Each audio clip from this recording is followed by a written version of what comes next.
Nous sommes ici dans un cadre géographique, je dirais, assez exceptionnel, hein. Oui, oui, effectivement, le cadre est plutôt sympathique et donne envie de venir. Alors, Mauléon en arrière-plan, là-bas, on est sur une butte. L'endroit n'était pas choisi peut-être au hasard ici pour implanter ce domaine. Alors là, malheureusement, il faudrait demander à ceux qui l'ont fait, et je crains qu'on ait du mal à trouver suite, mais effectivement, on est en face du château, on est en hauteur, ça correspondait quand même à des lieux stratégiques par le passé. Oui, tout à fait. Puis on est aussi à la limite entre la Haute-Soule et puis la Basse-Soule, donc un endroit stratégique donc. Oui, certainement, et endroit de passage. Et par le passé, pas si loin que ça de la frontière, mais suffisamment pour être à l'écart et à l'abri aussi, donc un vrai lieu de passage. Et puis c'est aussi un lieu de passage, mais un lieu d'ouverture aussi vers le reste du Pays Basque, et puis le Béarn aussi. Alors ben oui, moi ça tombe bien, hein, parce que je passe ma vie entre mon cher labour à Asparin et Pau où j'ai d'autres activités. Et effectivement, on est à la croisée des chemins. Et d'ailleurs, beaucoup de gens de Mauléon, j'en retrouve beaucoup, soit pour des activités professionnelles, soit à titre personnel, qui sont ou sur Pau ou sur Asparin et Bayonne.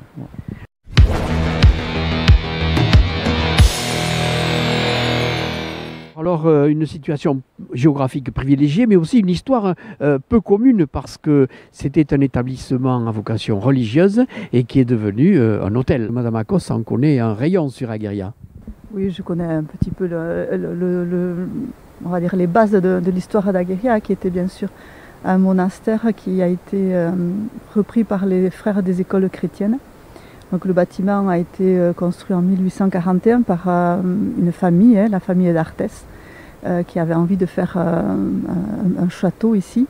Et puis finalement, ce sont les frères des écoles chrétiennes qui l'ont racheté pour pour mettre leurs frères ici, faire leur noviciat.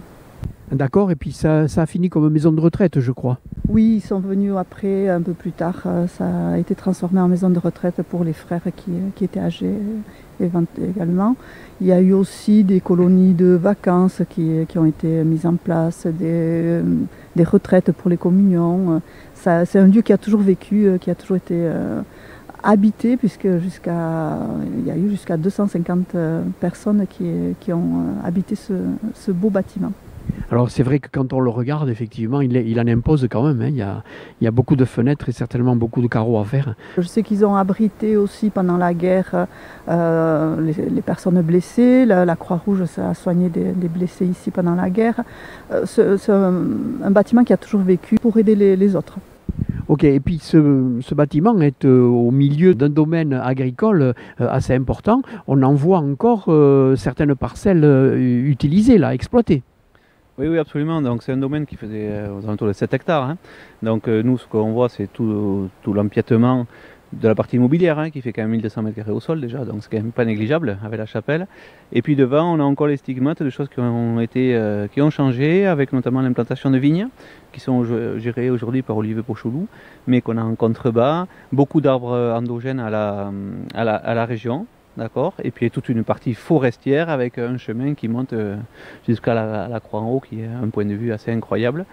Et forêt dans laquelle sont abrités également, ou est abrité le cimetière où réside en paix bon nombre de moines qui fréquentaient l'établissement ici.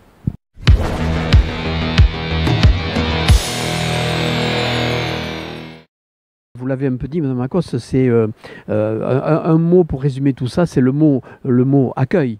Et effectivement, ici aujourd'hui, je crois qu'on favorise à Agueria l'accueil. Alors il y a une partie hôtelière, une structure hôtelière, qui est, je crois, la seule sur Mauléon.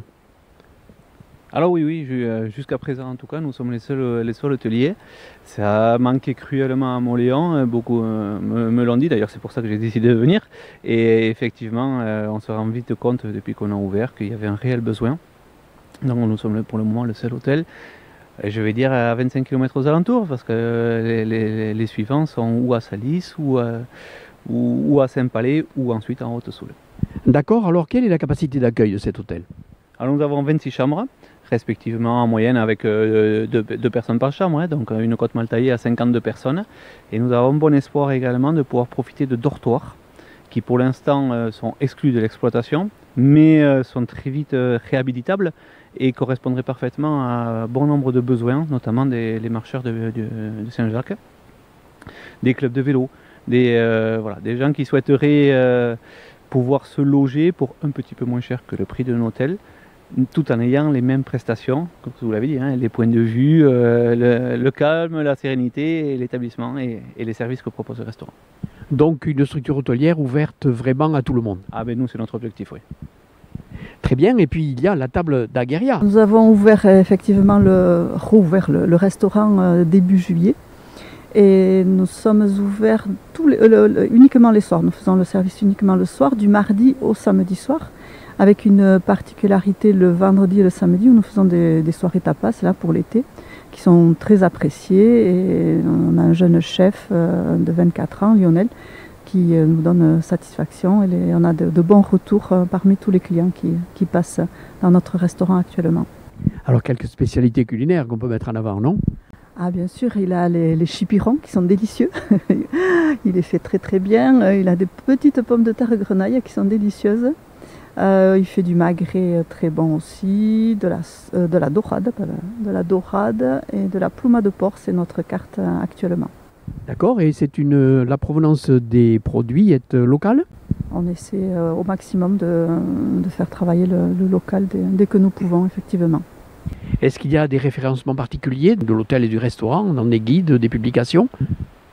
Oui, on est sur le Petit Futé, référencé. La fourchette de Claire, cette année, on n'a pas pu être parce que comme on a ouvert tardivement, elle avait déjà sorti son petit prospectus, donc on n'a pas pu y être, mais on pense y être l'année prochaine. Et bien sûr, tous les réseaux sociaux, bien sûr, les sites internet, on y est dessus également. En termes de personnel, ça représente beaucoup d'employés ? Alors pour la saison estivale, on a renforcé un peu les équipes. Donc on a un cuisinier, une serveuse et on a 3 personnes en chambre et plus une personne à l'accueil. Il y a des périodes de fermeture dans l'année, au moins envisagées ? Alors on a ouvert l'hôtel, on va dire début avril, hein, mais vraiment depuis le 15 avril en fait, parce qu'on venait de reprendre l'établissement. Hein. Et on s'est laissé, par expérience, je préférais prendre du temps pour bien s'organiser avant l'ouverture d'un restaurant, plutôt que de commencer trop vite et de décevoir, parce qu'après ça nous traîne très très longtemps. Et donc voilà, on a commencé tranquillement. Maintenant les fermetures, on ne sait pas trop. Les gérants qui étaient là avant nous fermés en janvier.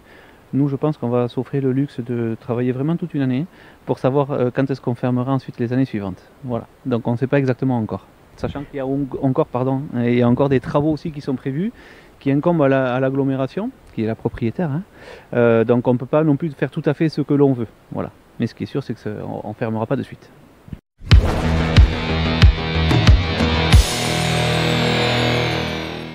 Parlons du Rallye des Cimes, puisque vous avez un petit partenariat avec l'écurie des Cimes qui s'occupe de l'organisation du 69e rallye des Cimes. C'est quelque chose que vous connaissiez, Mme Akos, oui, parce qu'elle est de la région, vous aussi très certainement.